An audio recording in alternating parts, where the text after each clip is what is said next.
পুরোটাকে উদ্দেশ্য করা হয়েছে।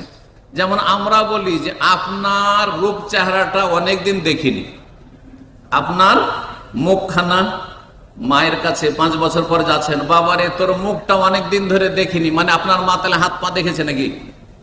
হাত পা দেখেছে? বুঝছেন না কথা?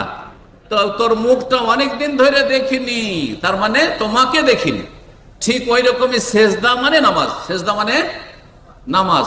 ওই রকমই শুরুতে আমি আয়াত করেছি, আল্লাহ বলছে ওয়ারকাউ মার রাকিন, রুকুকারীদের সাথে রুকু করো। মানে শুধু রুকু করবেন নাকি? এমন কোন রুকু আছে? নামাজ ছাড়া কোন রুকু আছে? কোন রুকু নাই। তাহলে বোঝা গেল রুকু করা মানে, রুকু বলে কি উদ্দেশ্য করা হয়েছে? নামাজকে উদ্দেশ্য করা হয়েছে। সময় শেষ হয়ে যাচ্ছে, আর সুতরাং আর কথা বাড়াইতে চাই না।